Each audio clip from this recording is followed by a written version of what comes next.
This is a station identification moment. You're listening to CPR Worldwide Media, a division of CPR Media Network, coming to you live right across the planet. Check out our website at www.cprworldwidemedia.com and our Facebook page at facebook.com/CPR Worldwide Media. This is CPR Media Network, coming to you live from the USA. Well, looky here, a new listener. Hey, this ain't your little sister's radio station.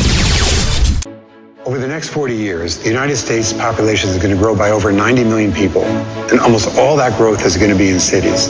What's the healthiest and best way for them to grow so that they really become cauldrons of prosperity and cities of opportunity? What we have found is that if that family is moved into safe, green, affordable housing, places that have access to great school systems, access to jobs, and multiple transportation modes, then the neighborhood begins to thrive and really take off. The oxygen of community redevelopment is financing. And all this rebuilding that happened could not have happened without organizations like Citi. One of the things that we really try to do is to collaborate with people like Jonathan Rose, who are really like-minded and really can also provide innovative solutions to social issues. And Citi has formed a partnership with our company so that we can take all the lessons from the revitalization of urban America to other cities. So we're now working in Chicago and in Washington, D.C., and Newark. It's branching off of Jonathan's expertise and the fact that he has done so many wonderful affordable housing projects, new development and rehabilitation work. And so we were really seeing that there was a need for his skill in areas even outside of New York. It's amazing how important safe, affordable housing is to the future of our society.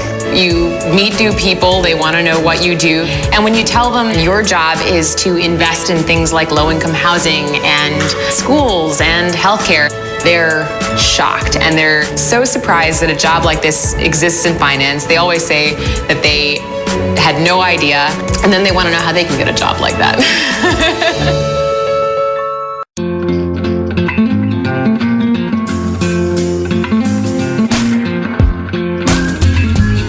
It's not about how many miles you can get out of the C-Max Hybrid. It's about how much life you can fit into it.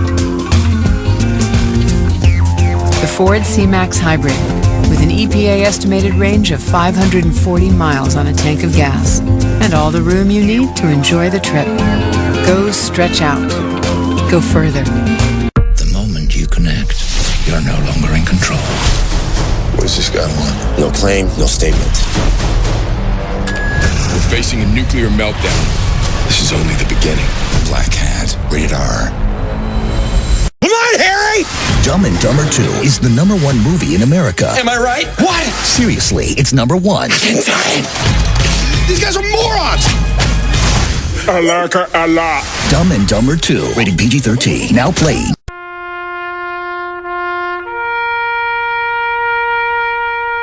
Read something recently worth thinking about.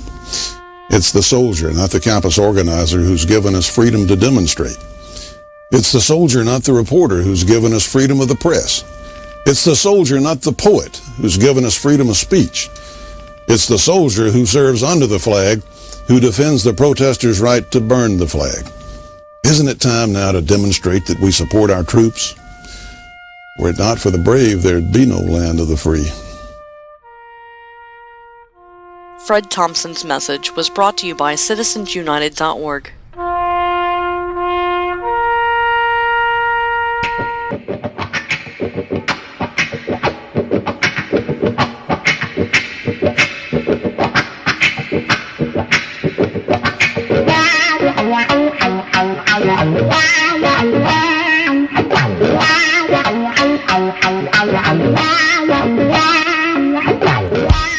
We are living in times where there is an assault on sanity.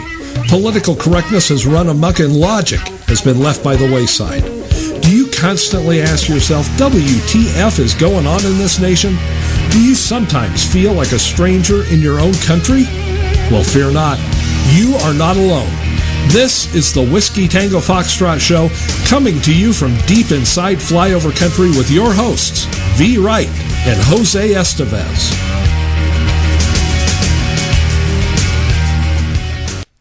Welcome, everybody. It's WTF, and I am V. Wright. And I am Jose Estevez, folks. Hey, the last show of the week. We are always here with you live, Monday through Thursday, 7 to 9 p.m. Eastern. Remember, folks, we are always unrehearsed, unscripted, and unpolitically correct. PG-13, but never PC. This is the Whiskey Tango Foxtrot radio show. Well, senor, it is Thursday. It's the last day of our work week for the radio show, anyway. I know. V, can I talk about something that's pretty important that I need to get out there? Yes, go ahead. I was in this helicopter this one time, and it really messed me up. This RPG came at us, and so I grabbed an M60 machine gun, and I was pretty buff at the time, so I didn't have any shirt on and stuff, and I had these like bandoliers of M60 bullets and stuff, and yeah, I took on like half the Russian army. It was over in Afghanistan. I don't like to bring it up, but I just thought I, kind of want to talk about that a little bit tonight. What do you think? I'm just guessing you changed your name to Brian Williams. Oh, wait, hold on. My phone's ringing. Wait, what does this say? It says White House? Wait a minute. I'm being offered a job as the Reich Minister of Propaganda for the regime? Can you believe the temerity of these people? And he's supposed to be a newsman, and he lies about something like that, something that other people, can call him out as a liar at some point. Surprisingly, no one did before now. This is just... Folks, if you don't know the story, well, heck, V, we might as well get right into it. Go ahead. This is Brian Williams. Of course, big shot over there at NBC. What does that stand for? Nothing But Commies? Yeah, I think Nothing But Communism News Network. It should. They should be. They should be changing it to MBL, Nothing But Liars, but that's okay. Right. No, yeah. He admitted today that he lied about being aboard a helicopter that was shot down by an RPG in Iraq in 2003. What in the heck? And this is supposed to be a newsman that people take seriously? No, wait a minute. You did not see when he was on David Letterman.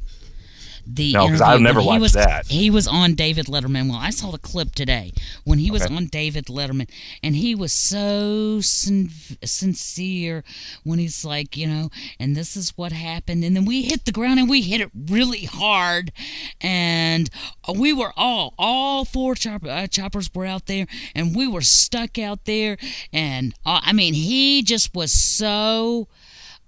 very visual with it. It was that much creativity.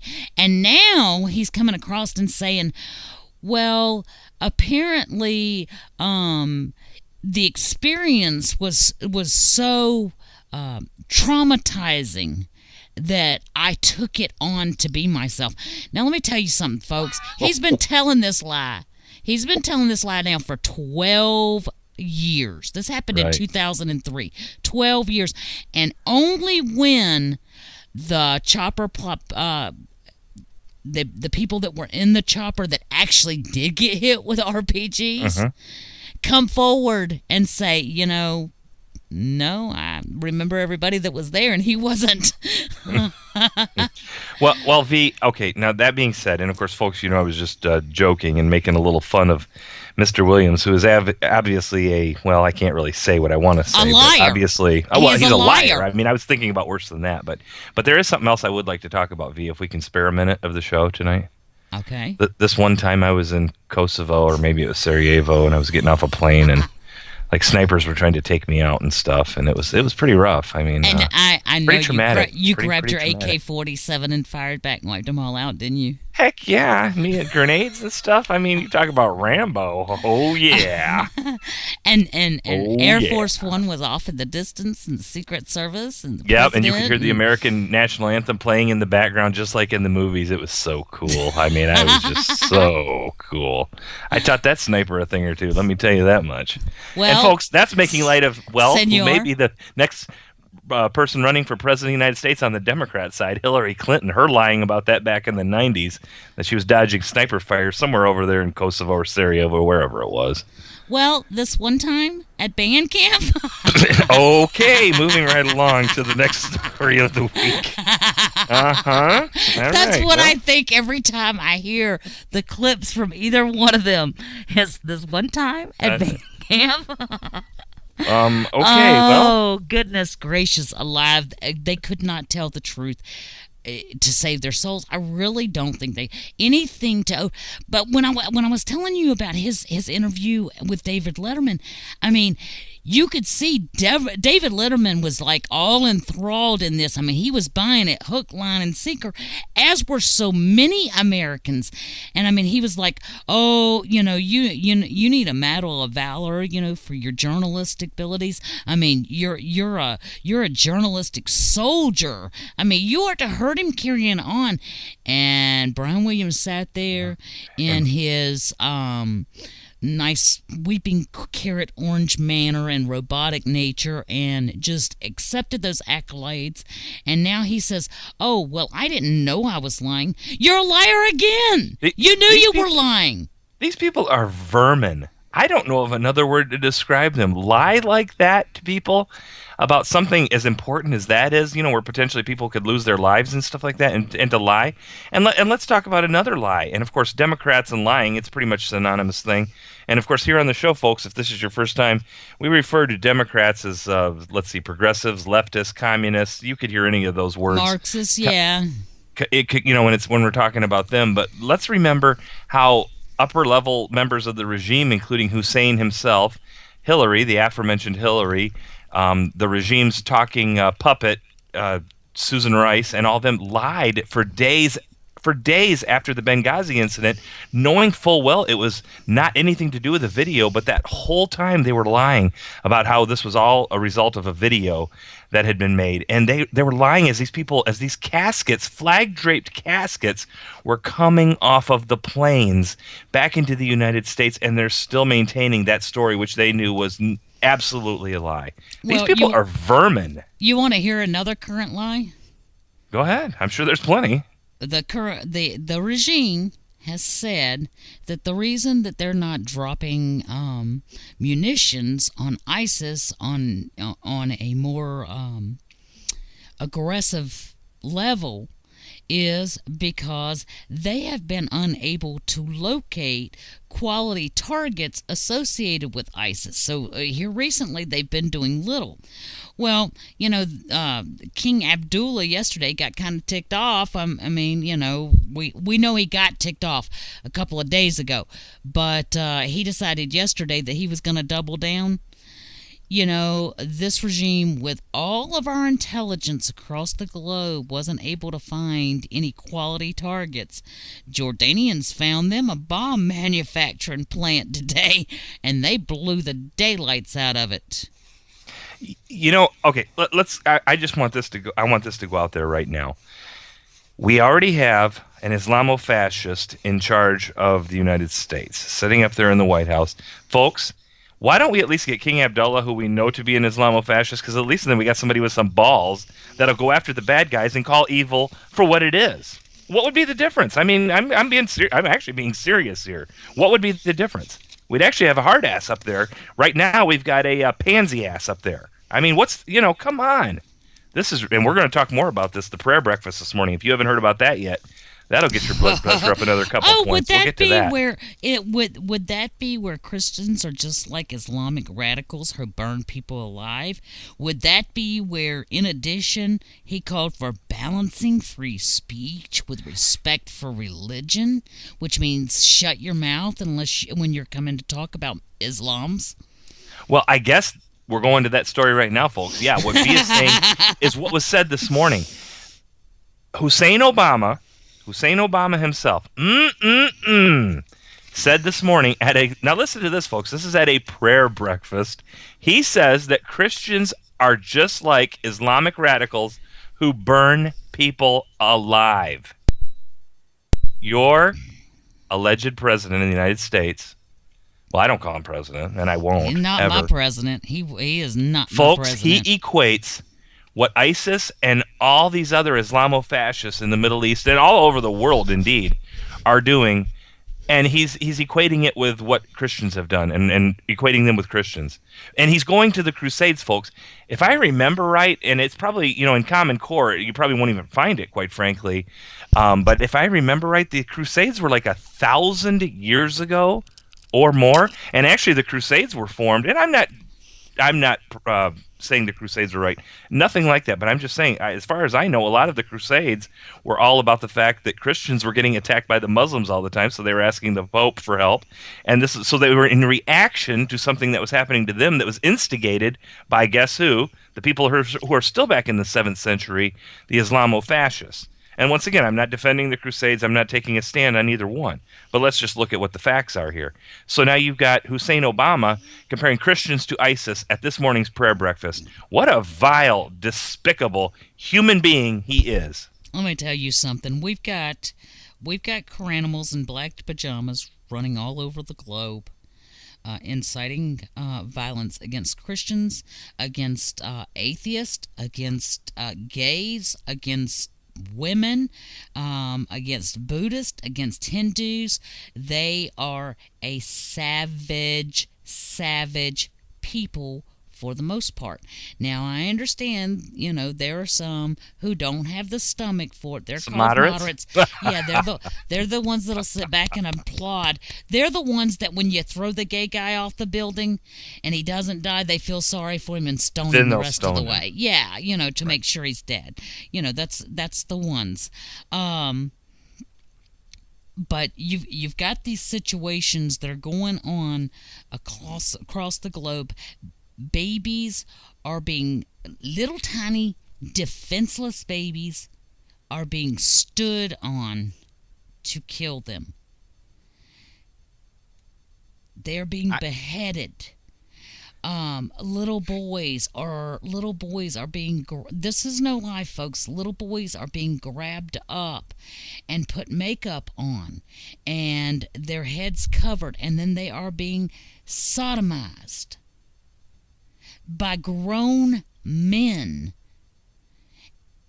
And this is what the regime is allowing to walk across our southern border. It is what they are bringing in through the State Department under asylum seekers, refugees, and lottery winners. This is what we are going to have here. Now, I'm going to tell you, I was thinking about that earlier.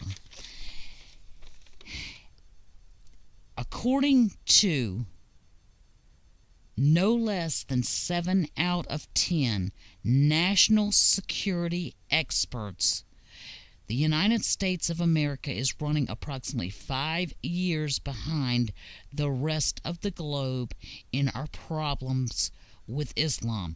Now, you've got to think right now, as I say that, we've got to take into account that Texas now has an Islamic tribal court. Did you know that, guys? Time to shut it down. Yeah, what's going on down there in Texas? I'm getting a little worried about you, Texas. I'm going to be quite honest with you. You've got a lot of stuff going on. The wolves are in the hen house. Absolutely they are. The fox, the wolves, all of them. They're all in there.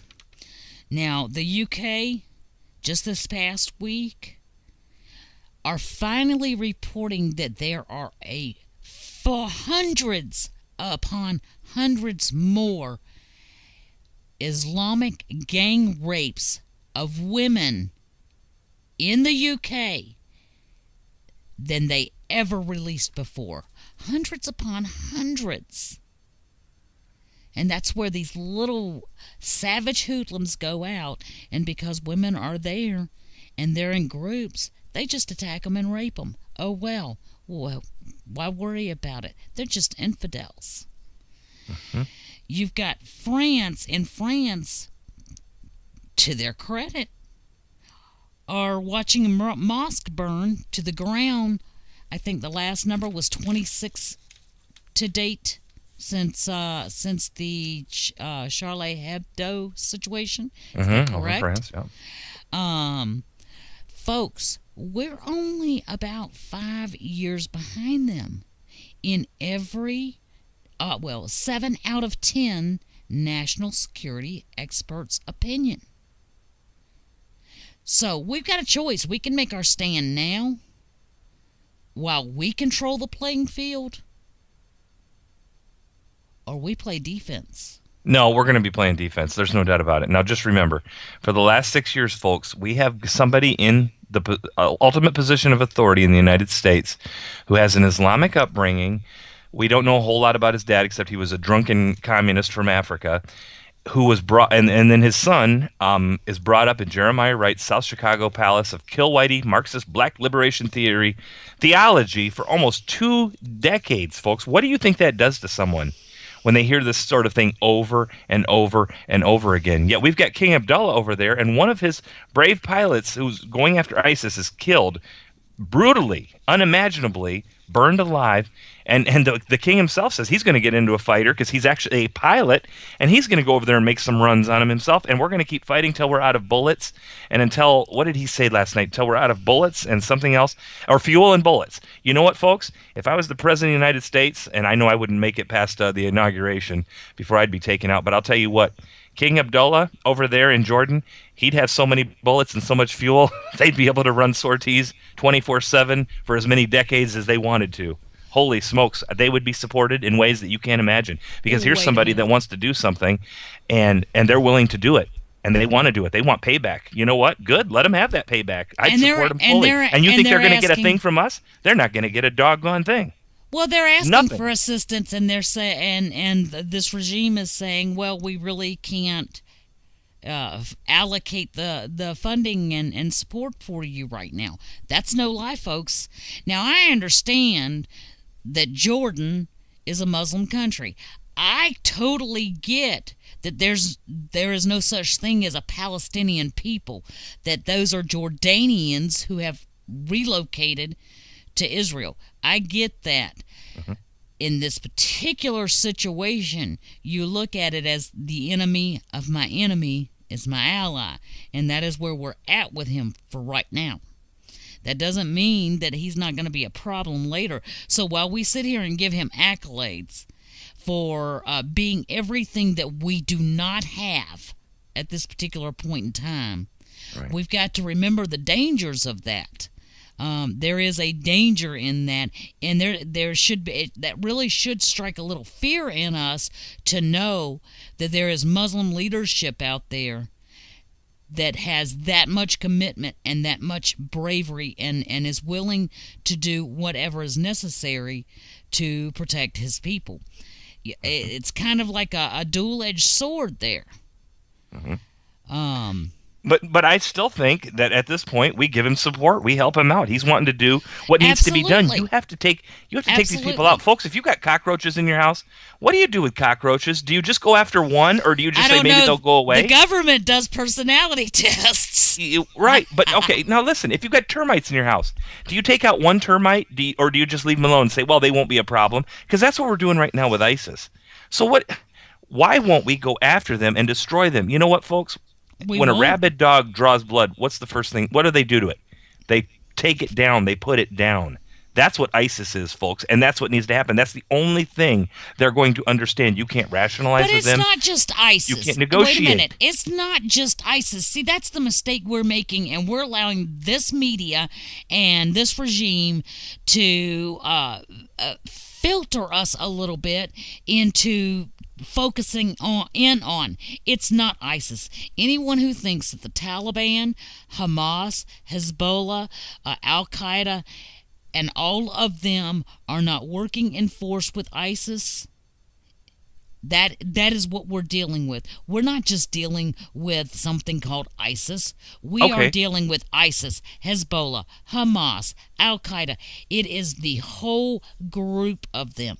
And you're absolutely right. And I stand behind the Jordanian king, King Abdullah. I said today, he's not pussyfooting around. However, we've got somebody in our White House that, is nothing more than Reggie Love's body pillow. Well, I want to talk about that. Just in the last couple weeks, we've been, not in the last couple weeks about Al-Qaeda, but we've been told in the last year or so that Al-Qaeda was on the run, basically telling us that for us to infer that, of course, they're not a concern anymore. They're not a problem. We were just told within the last week or two that the Taliban has been downgraded now, and they're not a terrorist group or whatever. This is coming right from him. There is a big problem here, and like I said, and yes, they are all working together, and they all have the exact same ideology. Don't tell me it's any different, or if it's a different sect and stuff like that. They still have the basic same ideology. Here's what was said today, folks. You need to hear it right from the horse's mouth, so to speak. The jackass's mouth is more like it. Obama said that even though religion is a source for good around the world, there will always be people willing to, quote, hijack religion for their own murderous ends. He goes on, quote, unless we get on our high horse and think this is unique to some other place, remember that during the Crusades and the Inquisition, people committed terrible deeds in the name of Christ, he said. In our home country, slavery and Jim Crow was all too often justified in the name of Christ. Where did you ever hear that slavery and Jim Crow was justified in the name of Christ, you scumbag? I said the same thing when I heard that. I almost fell off my chair. Have you heard of such a thing, people? He said slavery and Jim Crow was justified in the name of Christ. Where is he getting this stuff from, and why won't anybody call him out for the liar he is? Despicable. Well, and this is at a prayer breakfast, folks. At a prayer breakfast. This is at a prayer breakfast. What is wrong with him? Using Islamic barbarity as an occasion to criticize Christianity? Well, that's trying to justify his Muslim brother's barbarism? What's wrong with him? And and my problem is even worse. Nobody will call him out on it. Why won't anybody stand up and tell him what he's saying is totally wrong? Why won't somebody question him on this? Nobody will. Well, you're absolutely right. Nobody's standing up to him. The media, our representatives, everybody else is just bowing down and just close your eyes and pretend it's not going to exist and it'll all be over in 2 years. No, folks, let me tell you, we are in big, big trouble. You would like to think that people are going to stand up and put a stop to it. I'm just not seeing the indications of that. I'm sorry, I'm just not seeing it. I don't see anybody putting a halt to his actions. I'm not even asking at this particular point in time that we start reeling back to our foundation. I'm just saying, stop what he's doing now. Stop him from doing any more damage. And no one is doing it. And, just like with King Abdullah asking for assistance with, fuel and bullets and, supplies, stuff like that. Do you think that this administration is going to give it? No, they're having to check into it. But they don't have any problem coming up with the money for illegals. Yeah. Oh, I'll tell you, this gets me cranked up. This guy, folks, we got 23 more months of this guy. I don't know if the Republic's going to stand it, and I don't know if it does withstand it, what it'll look like when he's done. I mean, this is vile. This is vile lies. This is Hussein Obama, folks, who holds the office of the president in your country, saying, in our home country, meaning the USA, slavery and Jim Crow all too often was justified in the name of Christ. Senor, why how many won't times somebody call him out? How many times have we heard him say that the United States of America is not a Christian nation? Mm-hmm. Of course, we've heard it over and over. How many times have we got to hear him say that when the wind blows, that he will stand with Islam? Right, we did those quotes that one night. We did quote after quote after quote from him. How many times have we got to hear that the most beautiful sound the man has ever heard was the Muslim call of prayer? The Muslim call to prayer. I mean, we know where he stands. People can buy in, I don't know what he is, and you could sit here and say, well, you're really not sure because he does know, he does continue to say he's a Christian. You know what? Anybody can quote scripture. I've seen examples of that time and time again from probably some of the most dangerous people I have ever met. As a matter of fact, I would have to say that more often than not, those with the most manipulative skills know Scripture the best. Well, the devil was once an angel himself on God's side, remember? Absolutely. So think about it, folks. I mean, this is just despicable. I don't know of any other words I can use on the radio. But vile and despicable. But it is just exactly, It is who he is. It is who he is. Mm-hmm. And he has lied to the American people about who he is. And so many are still not getting it. I mean, I hear on a regular basis. I don't know if he's a Muslim or not, but he sure likes them. Well, let me tell you, if it walks like a duck and it talks like a duck, it's not a damn goose, okay? I'm not sure what that means exactly, but okay. We got to take a break, folks. If you want to call the show, it's the last show of the week. We're live Monday through Thursday, 7 to 9 p.m. Eastern. If you want to call, 313-462-0068.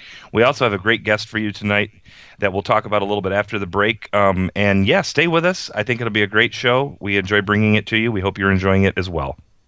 This is a station identification moment. You're listening to CPR Worldwide Media, a division of CPR Media Network, coming to you live right across the planet. Check out our website at www.cprworldwidemedia.com and our Facebook page at facebook.com/CPR Worldwide Media. This is CPR Media Network, coming to you live from the USA. Well, looky here, a new listener. Hey, this ain't your little sister's radio station. How are things with the new guy? All we do is go out to dinner. That's it? I mean, he picks up the tab every time, which is great. Why? He's using you. He probably has a city thank you card and he gets 2 times the points at restaurants. So he's just racking up points with me. Some people. Ugh. No, I got it.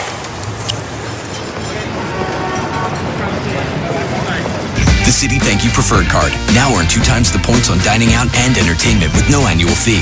To apply, go to city.com/thankyoucards.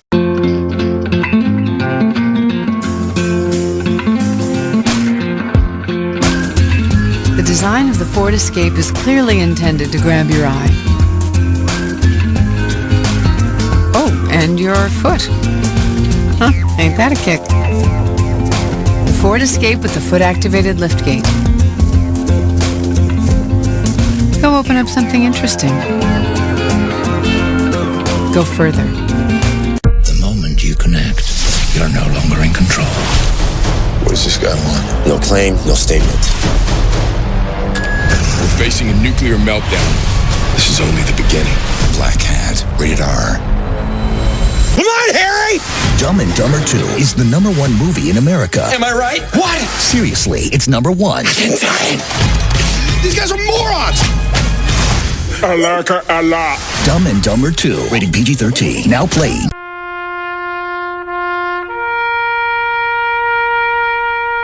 Read something recently worth thinking about. It's the soldier, not the campus organizer, who's given us freedom to demonstrate. It's the soldier, not the reporter, who's given us freedom of the press. It's the soldier, not the poet, who's given us freedom of speech. It's the soldier who serves under the flag, who defends the protesters' right to burn the flag. Isn't it time now to demonstrate that we support our troops? Were it not for the brave, there'd be no land of the free. Fred Thompson's message was brought to you by citizensunited.org.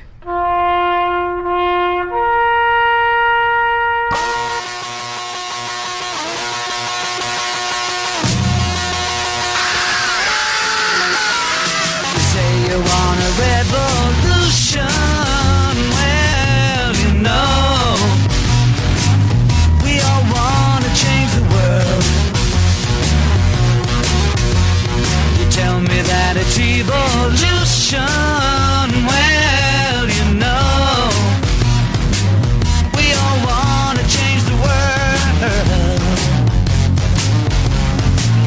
But when you talk about destruction, don't you know that you can count me out? Don't you know it's gonna be alright? Alright. Alright.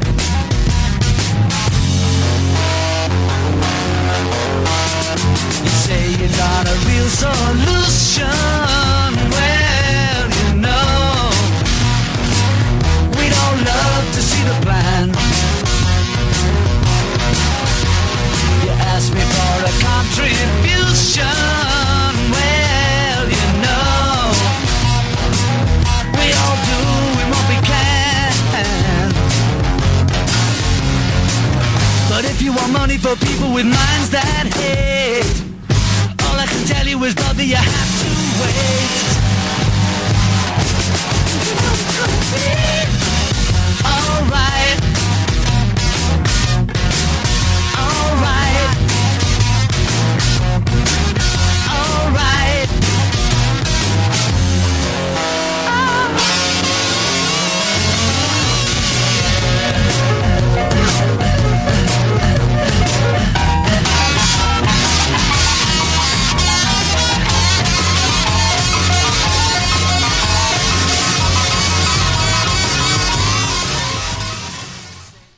Welcome back, everybody, to WTF, and I am V. Wright.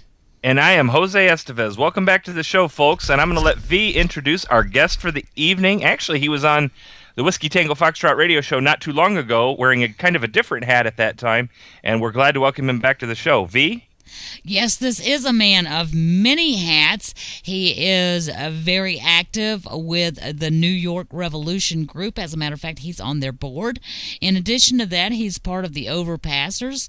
And tonight he is here representing two of his other organizations that he is very much involved with, and that is both Patriot Flight and a new group called Veterans Miracle Center. Guys, we've got Mr. Wayne Denn with us. Hi, Wayne. How are you? I'm great. How are you doing, Reese? I am doing, hey, I'm top side of the grass. It's a good day. My eyesight's still with me, and I can still pull the trigger. It's a good day. Yes, it is. Any day above ground's a good one, especially when you got a trigger to pull. There you go. That's it. Hello, Jose. It's nice to be with you tonight. Hi, Wayne. Yeah, welcome back to the show. And I just wanted to say something real quick. We're talking about all these different things that you're involved in.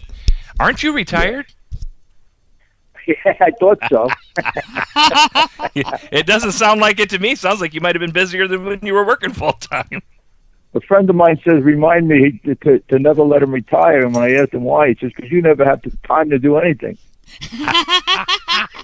Tell him you're trying to save a nation. There you go. Well, yeah, I'm going to take a good shot at it anyway. There you go. Well, Wayne, I want to. You've got two organizations that you are heavily involved with, in addition to the Overpassers and New York Revolution Group, which I understand are kind of teaming up together in New York, and I am just thrilled to hear that.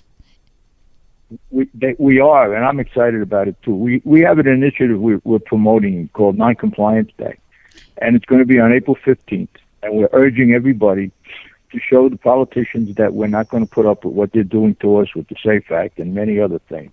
Well, and yeah, we're going to try to accomplish that by urging everybody not to spend any money on that date on April 15th and take off from work and spend the day with your family and your friends.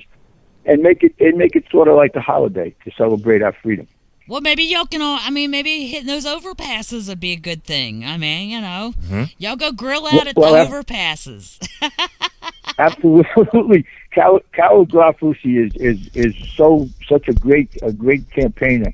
I worked with her a lot with overpasses during the gubernatorial campaign here in New York.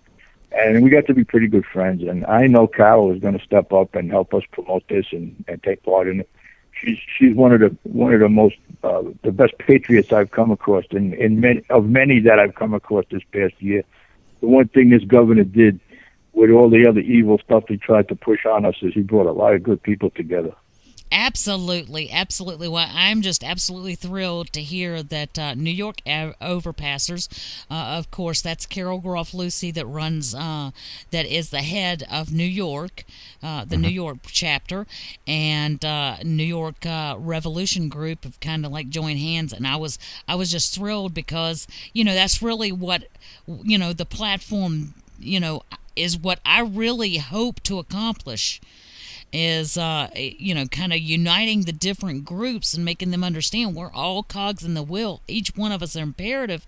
And if we work together a little bit better and kind of put our egos on the back burner some, we can really get some great things accomplished. And so I am really looking forward to seeing what you guys are able to do. But that's not why we're here tonight. No. Tonight... I just couldn't help bringing it up because Carol did tell me about it earlier today. But You have two groups that you're involved with. Both of them are absolutely phenomenal working organizations. Yes. And I guess we'll start with Patriot Flight. Tell us a little bit about Patriot Flight, Wayne. What it is they do, and how they get it accomplished, and how someone could help be involved with that. Oh, sure. That's a good one to start with. The Patriot Flight started back in around 2007 by a man named Bill Peake. Bill was a World War II veteran, and as a local chapter of the National Honor Flight Network, he started this Patriot Flight and locates and flies the World War II, Korean, and Vietnam veterans to their memorials in Washington, D.C. It started out with World War II veterans, and we're losing them so rapidly because of their age, and it's starting to become difficult to fill a full flight with them because we have lost so many of them. So they started adding Korean and just of late Vietnam veterans to the flight, and we bring them down. They bring them down to Washington on a day trip. They have a great ceremony for them at the departing airport. In this case, it's in Albany Airport. And it's just amazing to watch this ceremony. There's a flag line into the terminal. Both sides they form a walkway on both sides. It's all Patriot Guard riders, and there's over 100 of them. And they have a military band playing. It's just amazing to watch. And they file in. They bring them in by buses, and they file them in, and they sit them down, and then they have this great ceremony. By a member of the armed forces, a senior, an officer, and he introduces the band. And when we were there last May, it was the band from Fort Drum, one of the best military bands there is. And the way he explained it, is these guys, you people are special because these guys don't do weddings and bar mitzvahs. This is just for you. And when you see the look on their faces as they're sitting there and the ceremony's taking place, it just beaming. The energy, you could feel the energy coming out of them. And we had one that was 100 years old. There was somebody had to help him raise his hand when he announced him, but he was there. And there was a woman in her 90s in her full uniform. It was a uniform from the Navy.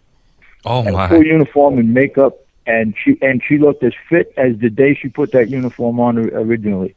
Wow. And, the amazing thing about it is they take them, this is 7 o'clock in the morning. They get them on the flight around 8, I guess. And this particular day they had issues taking off, and they got a late start.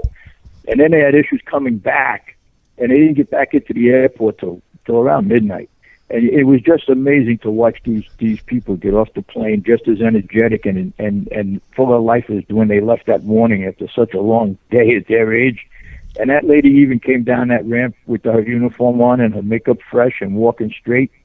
And it just was amazing to watch it.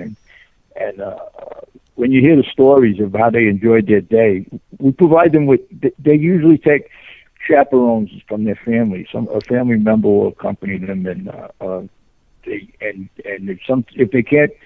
they don't have a family member, then Patriot Flight will provide chaperones for them. If they're in a wheelchair, they'll push the wheelchair, or they'll hold them by the arm and make sure they stay stable, and just be with them and talk with them and makes them feel comfortable. And the whole thing is amazing. It's just amazing to watch, and it gives you such a feeling of pride in your country to watch this unfold and to be part of taking care of the people who fought for you. It's just a good feeling. That one time had me hooked. I'll be back there every flight. It's just something you have to experience to understand. Wow. Wayne, I'm going to ask you, besides being a military veteran, now, as you said, initially it was only World War II veterans, then it was expanded to include Korean War veterans, and now recently you've begun accepting Vietnam War veterans. What other requirements are there for being accepted to do a Patriot Flight? Well, as you contact the respective area, the thing I'm speaking to tonight is the Patriot Flight in the Albany, New York Capital District, and it encompasses several counties. Well, regardless of that, you contact them through their website, and I can give that to you if you want it now, or we can bring it up later. Yeah, why don't you do it now, and then we'll do it again later too. Okay, sure. The Patriot Flight is www.patriotflight.com. Okay. And it's a 501(c) company, so it's tax deductible as the laws apply. There's also a phone number. It's 518-459-2857. And as you call and apply to be included in the flight, I understand they take consideration as to age. You know, the older people and the infirm and some of them that have been told they're not going to be with us much longer. They sort of give them priority to make sure they get a chance to get down there and see their memorials. Okay. Wow. Now, Wayne, with the organization, is it comprised all volunteers? Yes, it's all volunteers. Yeah, people are, like me, I guess, retired, and it's all volunteers and donations. And now this is in all. Is this in all the 50 states? To my understanding, it is. If you go on the Honor Flight, the Patriot Flight network is part of a bigger organization called Honor Flight. Mm-hmm. If you go on, like I said, the Patriot Flight services the capital region, and in here in New York and parts of Massachusetts and Vermont. Okay. Because we all sort of come together here. And but nationwide, you can get on the Honor Flight webpage, and I'll give you that. That's excuse me for a second. Yeah, no problem. Yeah, I'm pretty sure it's honorflight.org, www.honorflight.org, and they have a hub. They have a page where you can pick out your region, and they connect you with that hub, and there's contact numbers to talk to a representative and to guide you in how to fill out the application and go over all the information with you. Okay, and folks, Wayne is correct. The website, like he just said, it sounds like the national one, the Honor Flight Network, is you can find that at honorflight.org, honorflight.org, all one word. And yeah, there's the website right there for that. And like I think Wayne is saying, that patriotflight.com, that's more of a regional thing over there by the New York area, but part of the Honor Flight Network. That's correct. That's correct. Now, if someone wanted to donate monetarily, because obviously this is very expensive in providing air travel and all of this to our veterans, how would they go about donating to such a organization? You can do that through the link. They have a section of their page that you can donate, and I think they even accept PayPal, if I'm not mistaken. I was looking through it the other day. That's phenomenal. That is absolutely phenomenal, Senor. It sounded like I'm looking at the website right now. And there it is. Online donation, maximum $25,000, folks. So get your wallets out. Minimum $4, maximum $25,000, and it's right there on the website. And boy, they're doing some good work. It says right here on the website, in another 5 to 7 years, almost all of our World War II veterans will be gone. Wow, isn't that something? I'm not far from Saratoga National Cemetery. It's a military cemetery, and I had a good friend of mine who was part of the honor guard there and doing the services for them, and they were doing a dozen a day without exaggerating. It was just phenomenal. 12, 15 funerals a day, and all these World War II vets. And he's gone now. He was up there. He was in his 80s, and he has since left us. But and they even have a hard time filling the honor guard in the cemetery because they have to be service members. And some of these guys are aging out, Well, and another thing I heard too is a lot of them. There's not these buglers anymore to play tap, so they do it via a recording of some sort. And I just think that's just wrong for veterans. Yeah, I can imagine at the that cemeteries and stuff when they're being buried. That just seems wrong to me. That it has to be a recording and not somebody playing those notes that that all of us have heard at one time or another in our lives and brings goosebumps just thinking about it. But yeah, I mean, you're right. That generation, the greatest generation, as they've been called, and indeed they're almost gone. It says 5 to 7 years here, folks. Unreal. Yeah. Wow. Now, Wayne, who do you guys partner with? Do you guys partner with airlines or anything like that help with the cost of the flights, and travel? Because I mean, that can be so expensive nowadays. And of course, some of these veterans, I'm going to assume, are going to need special needs, or maybe wheelchair bound probably, and this sort of thing. So do you guys partner with a specific airline, or how does that all work? Do you know a whole lot about that? I don't know an awful lot about it. I know they do get a break on the cost of the seats on the flight. And the veterans fly free. We try to raise money. It's about $350 a seat for the veterans that they provide for. And but the chaperones have to pay for their own seats. Okay. And they most of them are family members. But if there's no family member available, we dig up volunteers that were willing to handle the cost and go down there and for the day with them. And I know I don't do it because I would have to borrow one of their wheelchairs by the end of the day. I'm a little beat up. but everybody that does do the chaperone thing, it comes back just elated, and they bond with these people. They stay friends with them. And one gentleman, a veteran, requested that the fellow I know that escorted him that be at his funeral. And these guys, they just bond together, and they're such great people. The stories they have, just to sit and listen to the stories is amazing. They have a group that meets in a diner in Albany. It's called the Capitol Diner. And it's on one of the main thoroughfares down there, Central Avenue. They have a breakfast every Friday morning, and have a banquet room in this place, and they give them the banquet room, and they fill it with veterans and people who want to come and just have breakfast with them and talk with them. And it's I don't get a chance to get down there much because I'm quite a distance away, but the few times I was down there was very good. So what does the day look like for the veterans when they're there in D.C.? Do they go specifically? Obviously, if they're World War II, they're going to go to their specific memorial. Like you said, you mentioned Korea. They would go to the Korean memorial. What else do they do during the day then? They go to their respective memorials, and all of them together, and they do the Arlington National Cemetery, the Tomb of the Unknown Soldier. Okay. And I say the World War II, Korean, and Vietnam war memorials. And they have a luncheon for them in between it all. Okay. So and is that all part of the honor flight thing too? Yes.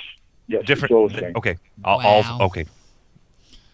Boy. What a way to honor the men who have stood so diligently, so proudly in the best, what we classify as the best generation.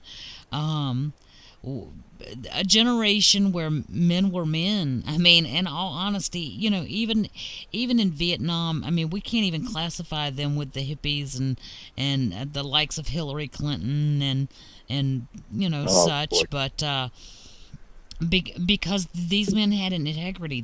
Some of them were drafted, absolutely, even in Vietnam. Some of them were drafted, but they went and they fought hard, and they did what no one else wanted to do. These guys do what others don't want to, and what some cannot. Well, particularly the Vietnam guys, they did it to honor their country. I don't care whether you agree with the reason we were there or what started it. They Amen. Stepped up because it was to honor their country and to defend their country. Right. They came back to all kinds of abuse, and it's just not right. And thank goodness, with all the turmoil we're seeing today, at least they're getting the respect they deserve when these young men come home. Very good point. Mm-hmm. Very good point. Getting back to those World War II guys, my father was one. He was in Normandy on an LST. He brought tanks and stuff into the beach. My uncle, they didn't know one another then, I don't believe. He joined at 17. He married my aunt and went to war. And he was on one of the troop carriers, and he did 6 trips into the beach, dropping guys off in it. And they came back, and they went right back into society and contributed. Most of my heroes, I'm 68, I'm a war baby. And most of my heroes and the people that I tried to model myself after were these men from that war that came back with honor. They had nothing growing up. They grew up to it in a depression. Some of them didn't have shoes until they went to service. Some parts of the country, and they, after all that hardship and growing up in a depression, they went to war. And they came home, and that's a life-changing experience right there. But they raised families, and they were Boy Scout leaders, and they were Little League. They ran Little Leagues and junior football teams, and they made sure that we had the beliefs that they had, that this is the greatest country on earth. They always taught us to respect our country, and it's just a shame to see what's going on these days, and we can't let all that be in vain. They go back to the Revolutionary War. They marched a battle in with rags wrapped around their feet in the snow for miles to go to a battle. Go ahead, Senor. What they have endured, it shouldn't be in vain. We shouldn't lose that tradition and that heritage. And these days, with the way that the media plays it down, the schools play it down, the children don't know anything about their heritage. They're too busy studying this multicultural stuff. You are absolutely right. They are not taught anything that lends to them to have honor, integrity, pride, national pride, individual thinking, that intestinal fortitude that pushes one forward. Senor? Well, and what I was going to say is, I think part of our problem nowadays is that we won't call evil for what it is. One of our big examples we were talking about earlier tonight, and indeed a topic of conversation quite often with us, is the Islamofascists, ISIS, and the things that they're doing all throughout the world. These people went selflessly over to do something that needed to be done because they knew there was evil in the world. Hitler, Mussolini, the Japanese, they knew there was evil in the world, and like I said, and I think selflessly is the right word for it, because they went to do a job that needed to be done, that somebody had to do, and they went and did their job. And like you said, Wayne, they came back, and guess what? They didn't ask for anything special, folks. It took 65 years for them to get the World War II memorial in Washington D.C. 65 years after World War II to get that memorial. And these people, but I don't think they expected it. I think they were very happy that it happened, and a lot of them probably worked very hard to have it happen. But they went over there because there was evil in the world. They were going to fight evil. They were going to stop evil in its tracks. And then they came back home and they resumed their lives as Americans, building this country. And let's be honest, a lot of them did not come home. Right? We remember that during our Veterans Day tribute, we were honored to have a World War II veteran here from the Battle of Okinawa, Mr. Howard Terry, a wonderful man. I am so grateful and humbled to call him my friend. He was with the United States Marine Corps, and he did go to the Battle of Okinawa. He signed up. How old was he, Senor? 15, wasn't he? 15 years old. 15 years old. Yes, he was, and he snuck in and he went through the Corps and off to where he went. But we talk about how they went and they came back. Let's take into mind, folks, they went knowing there was a very good chance they weren't coming back. Mm-hmm. They've got a picture here on the Honor Flight Network page. And it said Freedom Wall holds 4,048 stars, gold stars. Each gold star represents 100 American service personnel who died or remained missing in the war. The 405,399 American dead and missing from World War II are second only to the loss of more than 620,000 Americans during the Civil War. That is unbelievable. That's a lot of people. Guys, we have to take a break. We somebody's got to pay the bills around here. And we'll be back in a moment. Wayne, I'm going to ask you to stick around because we have yet to talk about your other group, and we'll do that after the break. Yes, we will. You have to beat me off with a stick to keep me from talking about that. Go ahead. There we go. Perfect. Stay with us, folks. This is a station identification moment. You're listening to CPR Worldwide Media, a division of CPR Media Network. coming to you live right across the planet. Check out our website at www.cprworldwidemedia.com and our Facebook page at facebook.com/CPR Worldwide Media. This is CPR Media Network, coming to you live from the USA. Well, looky here, a new listener. Hey, this ain't your little sister's radio station. Over the next 40 years, the United States population is going to grow by over 90 million people, and almost all that growth is going to be in cities. What's the healthiest and best way for them to grow so that they really become cauldrons of prosperity and cities of opportunity? What we have found is that if that family is moved into safe, green, affordable housing, places that have access to great school systems, access to jobs, and multiple transportation modes, then the neighborhood begins to thrive and really, really take off. The oxygen of community redevelopment is financing. And all this rebuilding that happened could not have happened without organizations like Citi. One of the things that we really try to do is to collaborate with people like Jonathan Rose, who are really like-minded and really can also provide innovative solutions to social issues. And Citi has formed a partnership with our company so that we can take all the lessons from the revitalization of urban America to other cities. So we're now working in Chicago and in Washington, D.C., and Newark. It's branching off of Jonathan's expertise and the fact that he has done so many wonderful affordable housing projects, new development and rehabilitation work. And so we were really seeing that there was a need for his skill in areas even outside of New York. It's amazing how important safe, affordable housing is to the future of our society. You meet new people, they want to know what you do. And when you tell them your job is to invest in things like low-income housing and schools and healthcare, they're shocked and they're so surprised that a job like this exists in finance. They always say that they had no idea, and then they want to know how they can get a job like that.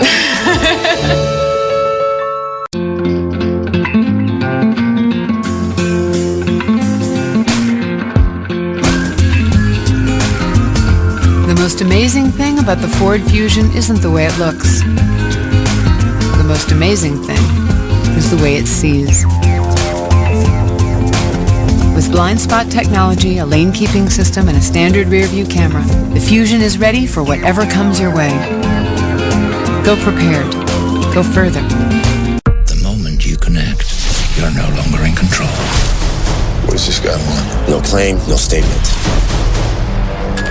We're facing a nuclear meltdown. This is only the beginning. Black Hat, rated R. Come on, Harry! Dumb and Dumber 2 is the #1 movie in America. Am I right? What? Seriously, it's #1. Insane! These guys are morons! I like her a lot. Dumb and Dumber 2, rated PG-13. Now playing.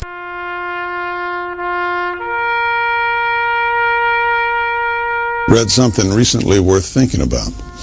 It's the soldier, not the campus organizer, who's given us freedom to demonstrate. It's the soldier, not the reporter, who's given us freedom of the press. It's the soldier, not the poet, who's given us freedom of speech. It's the soldier who serves under the flag, who defends the protesters' right to burn the flag. Isn't it time now to demonstrate that we support our troops? Were it not for the brave, there'd be no land of the free. Fred Thompson's message was brought to you by citizensunited.org.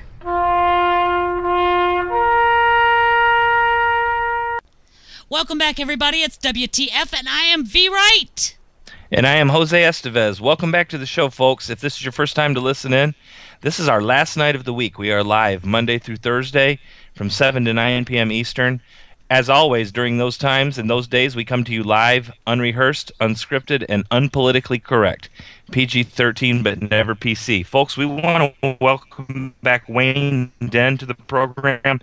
He was on just before the top of the hour talking about patriotflight.com and honorflight.org, doing things for our veterans, bringing them to the monuments, their respective monuments in Washington, D.C. And Wayne is, despite being retired, is very busy and wears many hats, and now he's going to talk to us folks about what he's got going on besides patriotflight.com and honorflight.org. Welcome back, Wayne.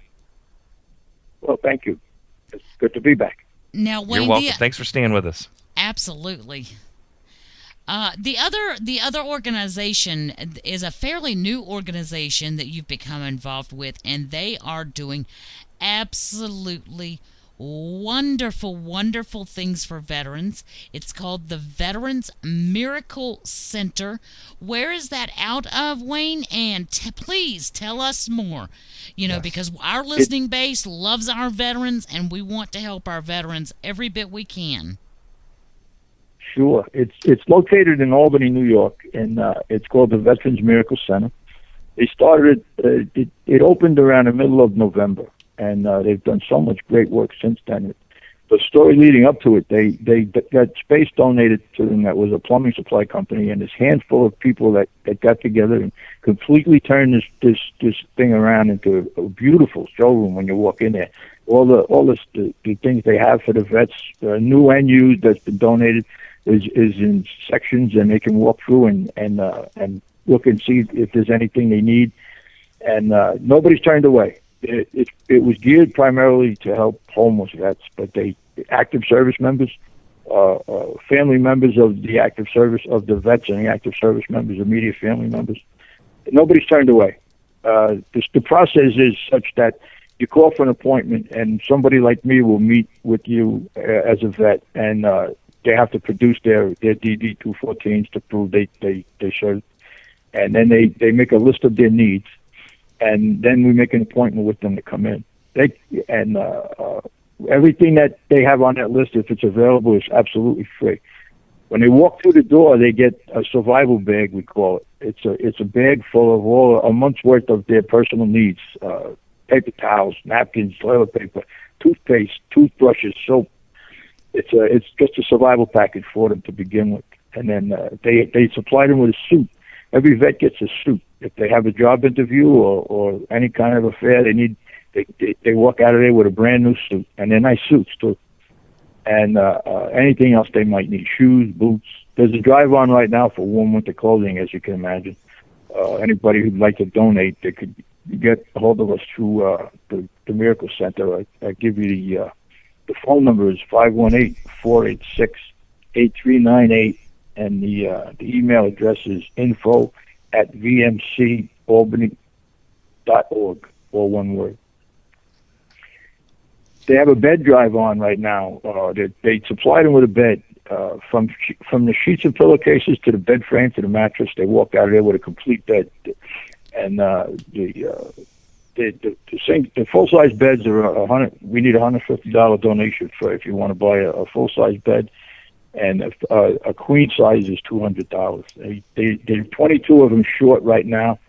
They were 22 short a week ago, and they're down. They've sold about 4 or 5, 6 of them so far.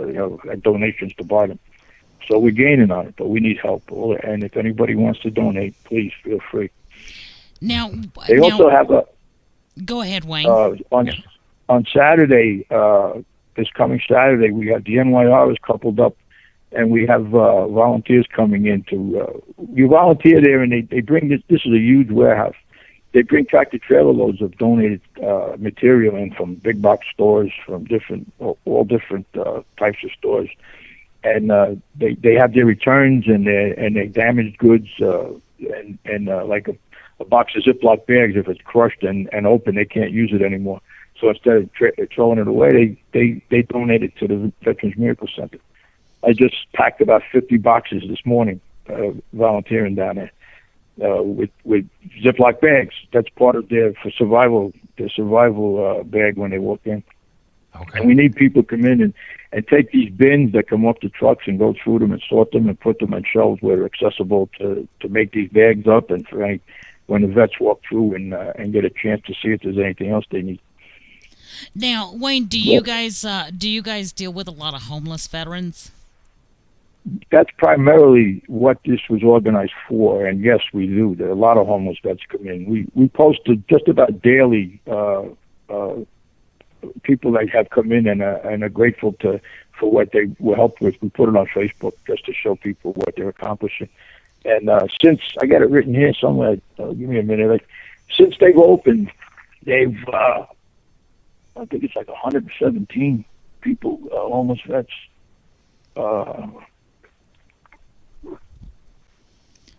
Well, I'll tell you, as an example, since they opened their doors on 11/17, they've given it over 1,800 rolls of paper towels, over 4,000 rolls of toilet paper, 260 boxes of garbage bags. These are just guys who they either just got themselves organized in an apartment, and a lot of them sleep on the floor because they have nothing when they get the apartment, or they have no apartment. They're homeless, and they come in here, and we try to set them up. They even have counseling available as needed. They can set them up with counseling and try to help them with any of their issues when they come in there. That sounds wonderful. Wayne, while I've got you on the phone, I mean, while I've got you here, I want to maybe suggest a partnership or maybe some kind of symbiotic relationship here with Veterans for USA. Veterans for USA, they do a twofold thing. They have a PTSD and suicide awareness side of them, but they seek out companies that want to hire veterans specifically, and they make those jobs, when those jobs come to their awareness, they post them, and maybe that's something that would work for you guys to help out the veterans in your area. Oh, today, that sounds great. We'll have to talk about that and get all the details and see what we can do to couple up. Absolutely. You know, I mean, there are so many things going on to assist our veterans. But guys, you know, you've heard what they're doing there. These are veterans who most of them are homeless. Some of them have newly found shelter, and they provide them with the survival kit bags, which are basic personal hygiene items to get them through the month. And if you would like to help put a veteran in a bed, then you can assist in doing so there. If you guys are in that area of New York, by all means, go over there in your free time and help load some survival kits. That would be phenomenal. Right. That's what I was just going to say, folks. I'm sure no matter what your abilities are and what your capabilities are, if you have the heart to help out, it looks like they can find some work for you. They're over there. This is Veterans Miracle Center, Albany. In New York. It's on 10 Interstate Avenue, and just go to their website. They've got a phone number there, an email, and then they can probably get you all set up. But like I said, they need people to help out. And like Wayne said, it says they offer counseling and lots of different things as well. So if you are able to help in any way, get a hold of them over there, the Veterans Miracle Center in Albany, New York. You know, we discussed, Jose and I have discussed many times since we began this show of ways to assist our veterans, because we know the government is severely failing. I mean, the VA is a joke. Any social outreach program is absolutely ridiculous. Even the bill that they passed the other day in both the House and the Senate is a joke. Here I'm gonna, we want you veterans to go get help, but remember, what's not in this bill is that if you go get help, we're going to come get your guns. It's absolutely ridiculous that they would even go that route without specifying that there would be no gun confiscation, no confiscation of any kind. But we have far too many of our veterans living on the street, and it is absolutely ridiculous. We've talked about shipping container houses. Correct, Jose? Yes, shipping container houses. Detroit's starting to make work of that, and I've actually had an interest in shipping container houses for a couple of years now. You Google those on the internet, folks, and you can buy them right off of eBay and many other places. There's millions of them out there across the United States, and people are doing some pretty amazing things with them, especially in a warmer climate. There's some possibilities there, something to utilize that's already exists and kind of repurposing it, and that's all what that's all about. So we've talked about that on the show. Yeah, but there's no reason to have homeless veterans in America, not in this great nation. There is no excuse for it, and there is no reason for it. Now, Wayne, depending on illegals is not right. Now, is Veterans Miracle Center, is that going nationwide? Are you guys looking at, if someone had a location that you would allot for you to establish at, say mid-country or on the West Coast or in the South or what have you, in other states? Is that something that you guys are open to doing, or is that just beyond your scope at this point because you're so fairly new? Well, from my understanding, it is in its infancy, but from my understanding, there is some talk about organizing other branches, branching out from here. I would imagine, in the closer states and grow from there. I think it's just in its planning stages, though. I'm not aware of any other of these centers that are active yet. Okay. See, folks, so the reason I ask that is because just because you're not in the New York area does not mean you cannot get involved. Now is a ground floor opportunity to get involved and help spread this good work across this great nation. And sometimes it doesn't feel so great. I get that. There are days where I wake up and just shake my head. But these are the things that will bind us together. This will bond us, and that one of the things I think would help in awakening people is getting together and doing these kind of things, because like-minded people, when you start sharing ideas and thoughts and start seeing a little different perspective or gain strength from the people around you, it means a lot. You're absolutely correct. Absolutely Definitely. correct. And I mean, we've discussed that too on the show several times.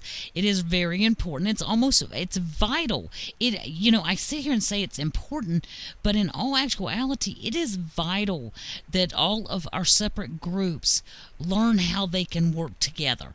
Learn how our puzzle pieces fit together so that we can reclaim and salvage this great nation, so that we can do what we do best, and that is stand together in resistance, holding hands and helping each other. That's what we do in this country better than anywhere else in the world. Mm-hmm. That's what makes this the greatest country in the world. That's what that's why I feel so strongly about what we do. It can't be, what went before us can't be in vain. There was too much misery and too much effort to let it change that radically, and our children not have the freedoms and be able to do what they want to do when they want to do it, like we did when we grew up. They're trying to program them. They're trying to make them accept because of overcrowding. The population is growing. They want to corral them in bunches and be able to control them as easy as possible while government grows to control more people. And what we were talking about before, I think, is so important. They're taking our children's heritage away. They're not teaching the Revolutionary War in schools. The Common Core is so awful. They have intentions of in stages removing all our history in this country. And if these kids growing up have no heritage, they have nothing to fight for. That's absolutely correct. They don't have that pride that was instilled in us when we were coming up. The honor will be lost. If the heritage is lost, the honor goes with it. The quickest way to enslave people is to take their history away. And then open the borders, so you got open borders, and your borders, language, and culture, and it all goes together. And that it's a concerted attack. It certainly is. Well, absolutely. They're pushing for multiculturalism. And guys, if you do any investigation or any research at all on multiculturalism, basically what that is the communist Marxist agenda. It was brought here in the 1930s. They had psychologists try to determine what would be the best way to impact the society at large, given the fact that we are so resistant to the communist Marxist movement. And psychologists came back and told them the best way you can do that is introduce multiculturalism. And guess what, folks? What do you keep hearing about the good old USA? We are a multicultural society. You know what? I'm not a multiculturalist. I'm a United States of America, born and bred. I bleed red and I shoot lead, okay? You've been waiting all night to say that, I'll bet. No, I have not. That was just way off the cuff. Doggone it! I am tired of the indoctrination. I am tired of the silent acceptance of enslavement. And there are so many people who are willing to stand with you. All you have to do is stand up. New York, stand with the New York Revolution Group. Stand with the overpassers nationwide. Stand with the anti-Muslim movement. Stand with the pro-life movement. Yeah, it's insanity why we are allowing it to be taken away from us. Don't you guys understand that without the freedom of one, we all lose our freedoms? And once you lose it, you're not getting it back. You can say what you want, it won't come back. You will not ever have it again. It'll be gone forever. It will be gone one forever. of the points I try to make when we get into discussions like this. There's no getting it back, and when I get people that really disagree with me or refer to me as extreme, I say, I'm not doing this. I'm a short timer here. I'm doing it for my kids and for your kids. It's not just for my kids; it's for your kids too. Wake up, see what's happening. Absolutely. And you and I had a conversation. You and I had a conversation the other day, and I was talking to you, and we were talking about our grandchildren and how difficult it is to go to their schools or watch them play in group activities and think that if we don't amass and we don't stand up collectively and we don't make the hard choices now, that they will never have the opportunity to grow up as we have. No, and that's the sad part. I've had this discussion many times. The shame of it is if the government succeeds in brainwashing them, they won't know what they're missing. We can't let that happen. Right, that's just it, and that's what the Commie Core, AKA Common Core, is for, because they aren't being taught all these things, so they won't know. So they won't even know what they're missing, because eventually our generations are going to be gone, and then who's going to carry that on? It just goes away. And it's as simple as that. Absolutely. It's a waiting game. They have to wait us out. They had the long plan. Like V said, the 30s, maybe earlier, whenever they started this, and they knew this wasn't going to happen overnight. That because if they tried to force it, that wouldn't happen. But they've taken, a long range goal, and they're just patiently sitting back and waiting, knowing that at some point their goal will be achieved, unless a lot of us stand up and thwart them in their evil deeds. Well, absolutely. And you know what? Something very interesting that you guys brought up, and it got me thinking. Okay, guys, we have sat here and watched as a regime has come forward, and we've watched the media do it for the last 2-3 decades specifically, probably longer than that without realizing it, but intensely so over the last 6-7 years. The last decade or so, as they've moved our conversations, they've dropped content, they've manipulated stories. I mean, we even told you tonight about Brian Williams' out and out lie. But let me tell you what's going to happen with Common Core. They're going to stop teaching it in schools. Then who owns the public libraries? So what happens to those books about our actual history? They just fade away from our libraries. Right. Then the same pressure is applied to the companies that print the material, the historical books, or the publishing companies who have the rights to the books. All of a sudden we no longer have them. They will no longer be available except for the few. It's the same thing that we have seen historically time and again. History is destroyed. So in Germany with the book burning. Absolutely, it sure did. We did. Absolutely, we did. So it's very important that we maintain that. In addition to that, it's very important that we support all those patriot movements that are out there to the best of our ability. I understand you're not an octopus. You can't have your hand in too many tills or nothing gets done effectively. But it doesn't mean that you can't have a cooperative existence and relationship with other groups. So if you can do that, if you're running a group or if you're part of a group, work cooperatively with other groups. That's what I'm saying. Alone we're a couple of thousand, maybe 100,000 or less. If we work collectively, we're talking millions upon millions, folks, and that's the difference we need to make. Wayne, we want to thank you so much for coming and joining us tonight to tell us about Patriot Flight, Honor Flight, and the Veterans Miracle Center. It has been an absolute honor to have you. Yes, it has. Definitely. Thanks for joining us again. We appreciate it. Definitely. Thank you, and you're welcome. And it's just as much of an honor for me to be with you guys. This is really empowering. It's what keeps us going. Every once in a while, you have to connect with somebody just to re-energize, recharge your batteries, because this is going to be over for a long time, and I'm in it till the end. Amen to that. Well said, Wayne. Well said. And that's what this show is about, to facilitate folks like you getting your stories out and hopefully hooking up with other people.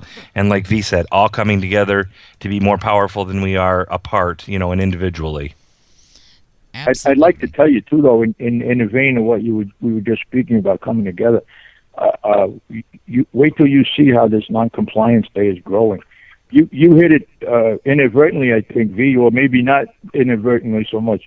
It's becoming national. We have people in Texas, Louisiana, Florida, and I think there's even one in Alaska now that wants to participate. I did take note of that, and I did take note to the fact that George started making it national. As a matter of fact, he sent me a message saying, you were the inspiration. I want you to take note of something on the wall over there. And I went and looked, and it said National Non-Compliance Day, and I was like, yay! So, the time is right for planting. The sun is shining on us, and the time is just right for planting. Now all we have to do is start harvesting. Amen to that. Well, Wayne, we want to thank you so much for joining us tonight, and I know that you and I will talk again, and I am sure that we will have opportunities to invite you back again, and I hope that you will accept. I would be delighted. Anytime. We'll look forward to it, too. Myself. You guys, it's been a pleasure being here, and you guys have a great night. Thanks. You too, Wayne. Take care. Take care. All right. Folks, that was Wayne Denn. He was on previously on the show not too long ago with the New York Revolution Group. How'd I do? Combating the Unsafe Act over in New York State. And tonight he talked about Patriot Flights. You can find information on that at patriotflight.com. Also, Honor Flights, which is the national organization, at honorflight.org. And also, if you're in the Albany, New York area, Veterans Miracle Center, we discussed that. You can find information on them at vmcalbany.org. And folks, just some great things, and there is no excuse for you not to be involved in some way, shape, or form. Whatever you're able to do and use your God-given talents, whether you have money you can help with or not, but you have talents, you can join in, packing things, unpacking things, helping people out. Get involved, folks. There's plenty of opportunities, and please do that. We're all stronger when we're all working together. There's lots of opportunities out there in this great country.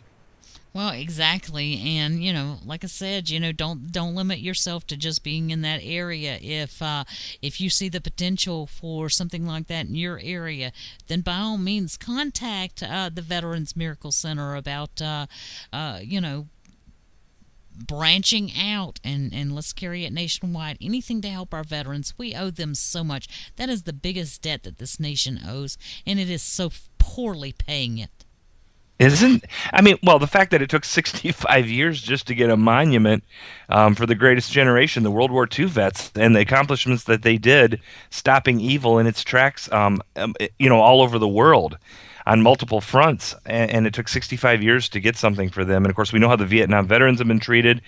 Korea, people still refer to it as a police action. A lot of times don't refer to it as a war, and it's just despicable. So I'm glad that there's people out there still remembering them. And like they said, in the next 5 to 7 years, folks, we won't have any World War II veterans left, and the Korean War veterans aren't that much younger. I mean, that was, in some respects, 5 to 7 years after World War II. I mean, so really, I mean, and a lot of people that were in World War II also fought in Korea. So, folks, then a lot of our Vietnam veterans are not spring chickens either. No, they're not. The majority of them are in their late 60s, early 70s. I mean, that's. I mean, they're not laying on their deathbeds, don't get me wrong, but right. they're not spring chickens anymore. Right. And we've got to take a break, folks. We got a half hour left with you when we come back, roughly a half hour to finish out the week. So stick with us. It'll be good as always. And we appreciate you listening to the Whiskey Tango Foxtrot radio show. We'll be right back. This is a station identification moment. You're listening to CPR Worldwide Media, a division of CPR Media Network, coming to you live right across the planet. Check out our website at www.cprworldwidemedia.com and our Facebook page at facebook.com/CPR Worldwide Media. This is CPR Media Network, coming to you live from the USA. Well, looky here, a new listener. Hey, this ain't your little sister's radio station. Over the next 40 years, the United States population is going to grow by over 90 million people, and almost all that growth is going to be in cities. What's the healthiest and best way for them to grow so that they really become cauldrons of prosperity and cities of opportunity? What we have found is that if that family is moved into safe, green, affordable housing, places that have access to great school systems, access to jobs, and multiple transportation modes, then the neighborhood begins to thrive and really, really take off. The oxygen of community redevelopment is financing. And all this rebuilding that happened could not have happened without organizations like Citi. One of the things that we really try to do is to collaborate with people like Jonathan Rose, who are really like-minded and really can also provide innovative solutions to social issues. And Citi has formed a partnership with our company so that we can take all the lessons from the revitalization of urban America to other cities. So we're now working in Chicago and in Washington, D.C., and Newark. It's branching off of Jonathan's expertise and the fact that he has done so many wonderful affordable housing projects, new development and rehabilitation work. And so we were really seeing that there was a need for his skill in areas even outside of New York. It's amazing how important safe, affordable housing is to the future of our society. You meet new people, they want to know what you do. And when you tell them your job is to invest in things like low-income housing and schools and healthcare, they're shocked and they're so surprised that a job like this exists in finance. They always say that they had no idea, and then they want to know how they can get a job like that.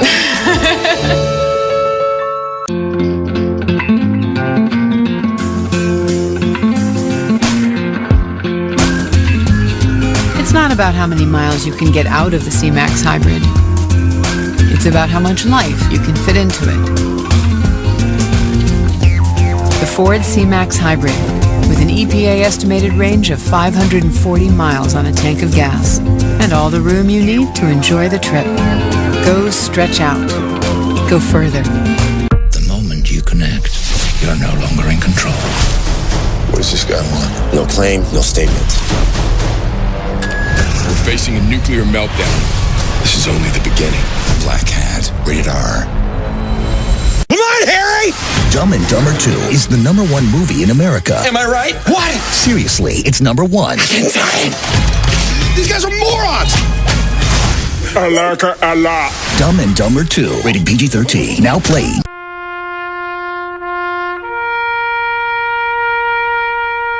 Read something recently worth thinking about. It's the soldier, not the campus organizer, who's given us freedom to demonstrate. It's the soldier, not the reporter, who's given us freedom of the press. It's the soldier, not the poet, who's given us freedom of speech. It's the soldier who serves under the flag, who defends the protesters' right to burn the flag. Isn't it time now to demonstrate that we support our troops? Were it not for the brave, there'd be no land of the free. Fred Thompson's message was brought to you by citizensunited.org.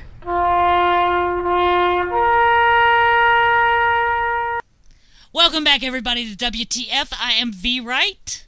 And I am Jose Estevez. Yes, folks, welcome back to the Whiskey Tango Foxtrot radio show, our final show for the week. Folks, just wanted to tell you that we will have all that information on all those wonderful groups that Mr. Wayne Denn, who was our guest tonight, is working with. That's Patriot Flight, Honor Flight, and the Veterans Miracle Center in Albany, New York. We will have all those on our website very soon.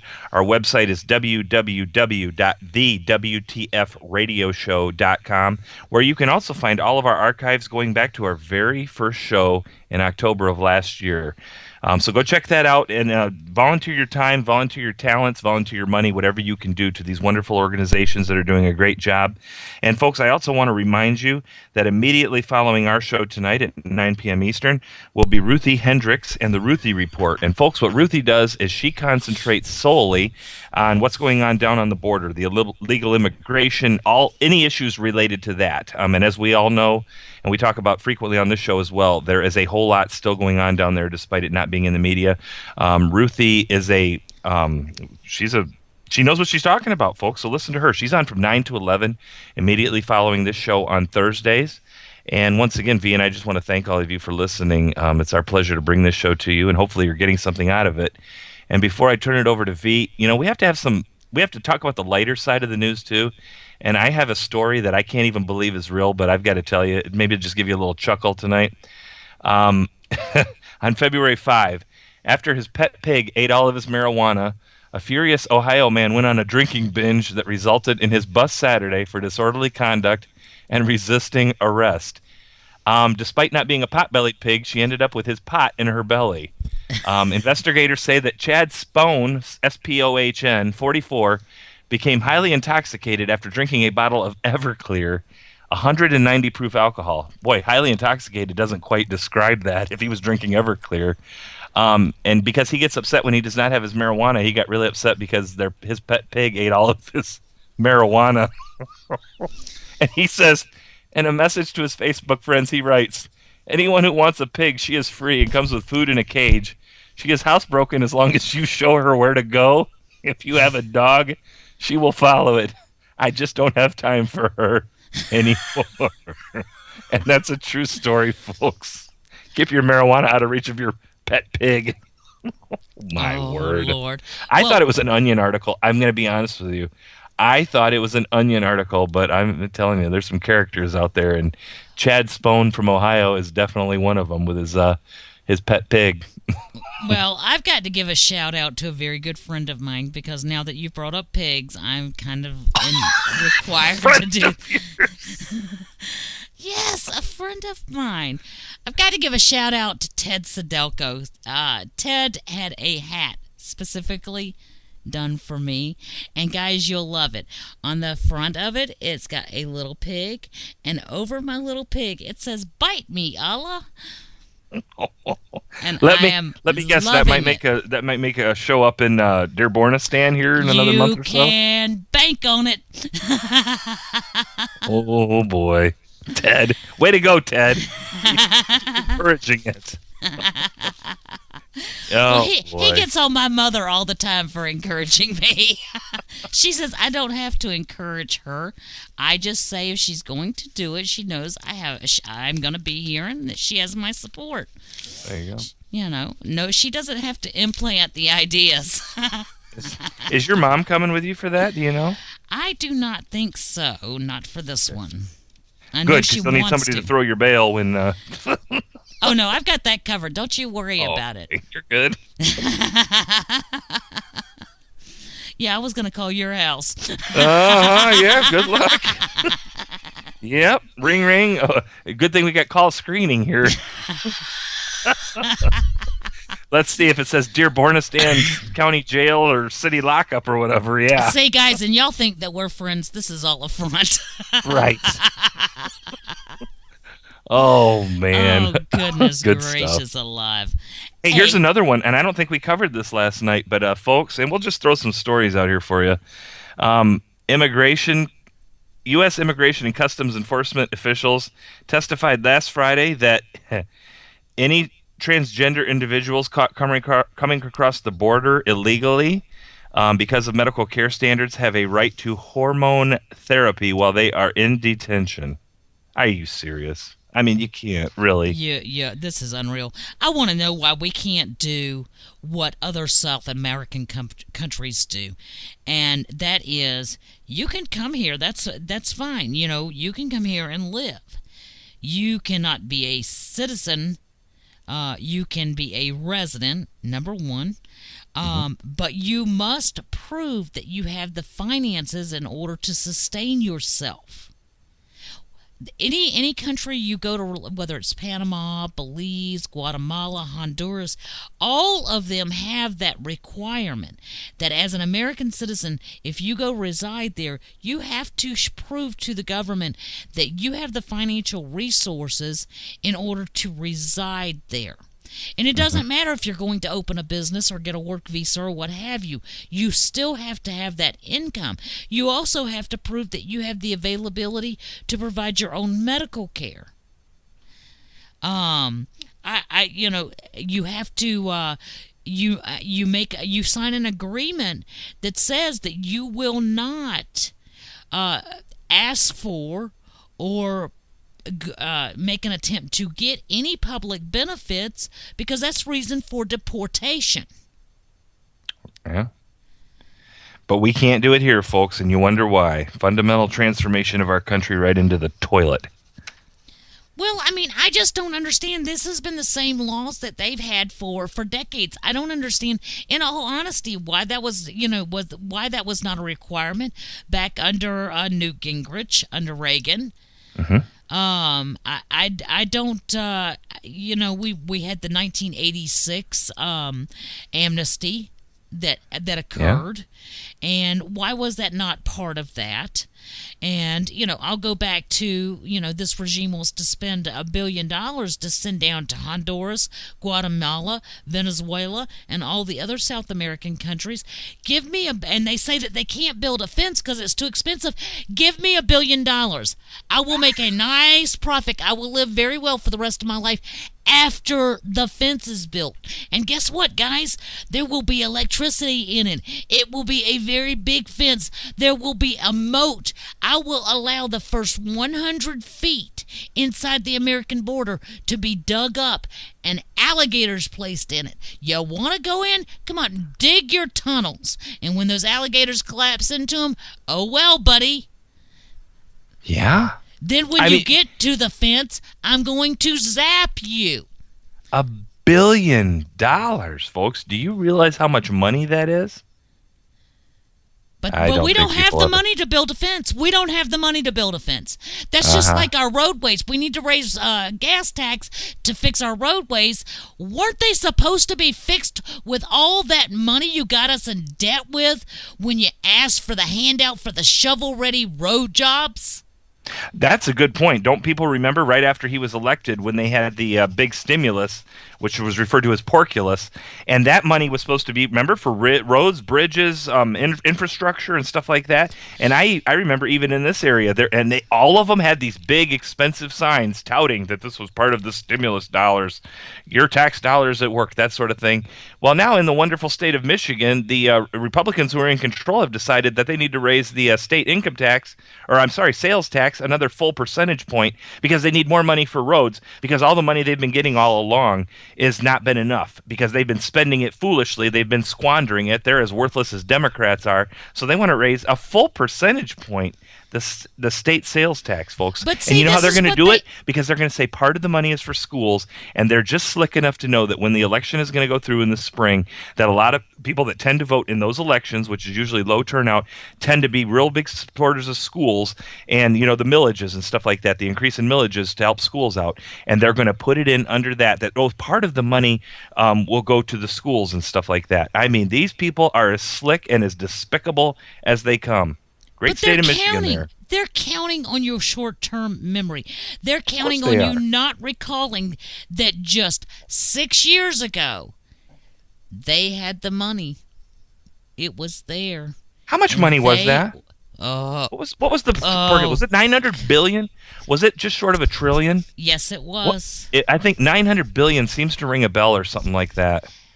And they were going to take care of all these highways and everything. Right. And here it is 6 years later, and we couldn't do those shovel-ready jobs because they weren't shovel-ready. Shovel-ready, yeah. Now we had to spend that money on other stuff to try to make them shovel-ready. Now they're shovel-ready, so we're going to raise taxes to do these jobs. But you know what? By the time we actually get any income from the taxes, they won't be shovel-ready anymore. Oh, my God. It's an endless circle. It is an endless loop of BS handed to us on a nice little plastic plate. Well, let's not. Okay, here we go. Stimulus bill. Let's not forget what it was more commonly referred to, the American Recovery and Reinvestment Act of 2009. And of course, otherwise called Stimulus of the Recovery Act, or Porculus by a lot of people. Yeah. My goodness, folks, that was a lot of money. The great hijack of the American pocket. It was payoffs to all of the people that had supported him, including all the unions, the scumbag unions, including those from GM that never paid off the bondholders after they screwed them off, even though they said they paid everything back. Yeah. They forget that what they paid back was their last debt. They have paid Pure back scum, nothing GM. from the stimulus money. They have paid back nothing from the stimulus money. Nope, Zero. And I'll never own another one because of that. That and the other company. Wait a minute. I don't even know what it's called anymore. It used to be Dodge. I don't even know what they call it anymore. Wait a minute. What happened to all that green energy movement, the Cylindras and all of those green that had to have millions and millions of dollars of that stimulus money because green energy was going to fix everything? V, you and hopefully most of our listeners who are very astute as you are know exactly what all these green companies are. They are simply money laundering for the Democrats, the socialists, the communists, the leftists, the progressives, whatever you want to call them. Those are simply money laundering schemes to take federal money from the taxpayers, launder it, and put it into their private bank accounts. What else do you think it is? Cylindra, and you name these companies right on down the list. All of them. What do you think that's for? Correct. It is all that is about money laundering on a scale that has never been seen in the history of the world, and they're doing it, and nobody's doing a thing about it. It is return of your charitable donation to my campaign so that we can do it again next time. You better believe it. The mob wishes they could have schemes like the current administration has. They wish they could get away with what the current regime does on a daily basis. It's a never-ending cycle.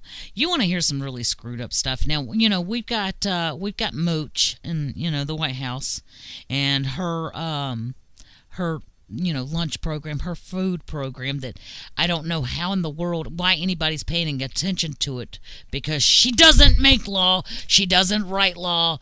As a matter of fact, just go away. Yeah. Don't go away mad, just go away. Amen to that. In Francisville, Louisiana, a Louisiana teacher is out of a job after police allege she kicked and slapped one of her first grade students. Chanel Lamel, 31, resigned from her position at Baines Lower Elementary School in St. Francisville last week as investigators looked into the allegation she struck a student in the cafeteria during lunch. Her attorney says she's very sad this is going on. She loves teaching, loves her students, and would never do anything to hurt any of her kids. However, camera footage from the cafeteria says different. A sheriff's deputy who reviewed camera footage of the incident wrote in the arrest report that as the student walked by Lamel in the school's cafeteria, she could be seen kicking him in the rear. Then the video showed her slapping the boy on the back of the head. After which, the other witnesses say that she then, and the footage confirms it, she went and took half of his food away from him. Now, we all have seen the plates that you get in school lunch. How do you take half away from nothing? Well, apparently the students say on a regular basis she would bring an empty plate by and pick up food off of their plates and fill her plate. Oh my! Yeah, What is she, a school lunch Nazi or what? I mean, to tell you, they're just eating so much there. Anyway, apparently a lot of other students have also complained and said that this is not the only time that this has occurred, nor is he the only student, and that was told to the Child Advocacy Services. She was charged with 1 count of cruelty to juveniles, and she immediately posted $20,000 bail and was released, and was immediately replaced by another teacher.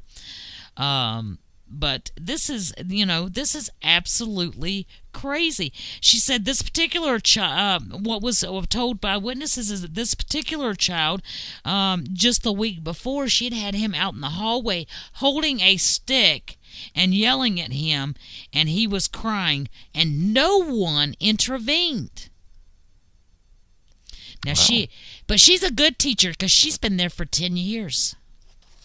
And if she's got tenure in addition to her 10 years, then she's golden. Well, no, she resigned.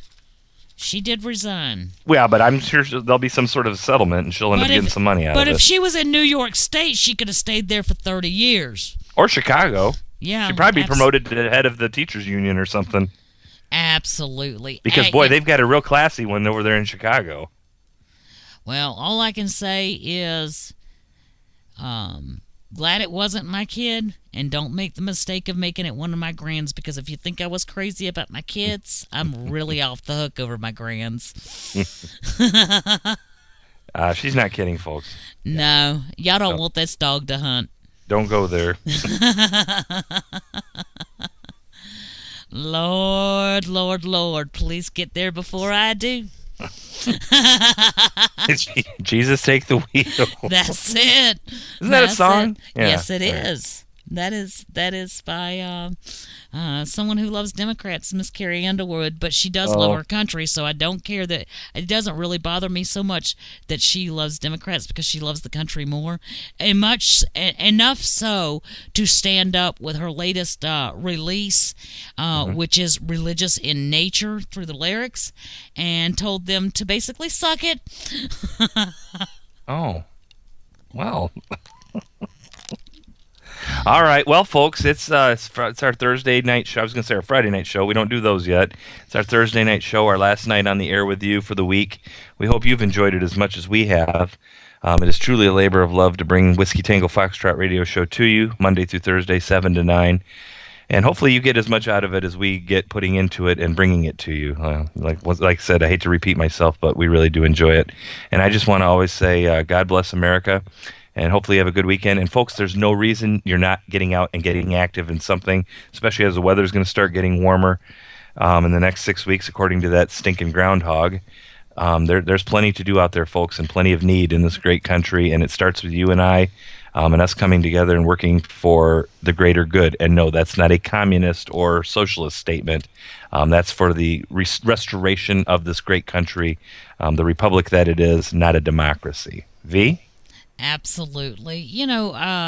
We're so blessed to be here. We're just so blessed to be here, and we're blessed to have the people that we have that come and join and share their time with us, share their causes with us. Guys, we really need to reunite. All of these different pieces of the puzzle need to start forming a picture. And that picture needs to be clear, it needs to be concise, and it needs to be formidable. Yes. Definitely. But anyway, we're out for the night. You guys make sure to stick around for Ruthie Hendricks with the Ruthie Report following our show this evening. Make sure to tune in to Charles Kaprowitz with the state legislators of the Roundtable tomorrow night from 8 p.m. to 10 p.m. Of course, Right Side Patriots comes on Saturday, midday. And of course, you guys know our schedule Monday through Thursday with E.T. Williams following us on Monday, Charles Kaprowitz following us on Tuesday, the Stallion following us on Wednesday, and like tonight, Ruthie Hendricks with the Ruthie Report. You guys have a great weekend, and we'll see you back here next week.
These mist-covered mountains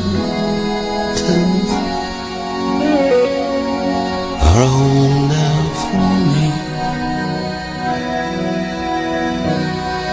But my home is the lowlands, and always will be. Someday you'll return to your valleys and your farms,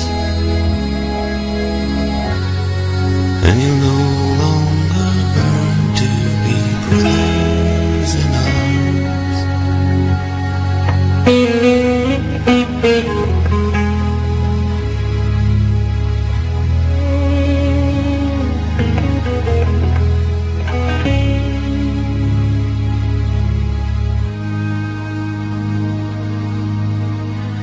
Through these fields of destruction, baptisms of fire, I've witnessed your suffering as the battle reached high, and though it hurt me so bad, in the fear and the alarm, you did not desert me, my brothers in arms.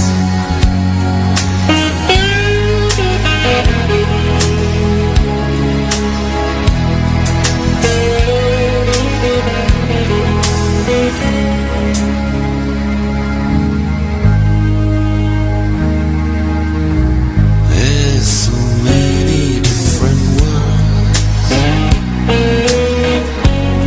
so many different souls, and we have just one world, but we live in different worlds.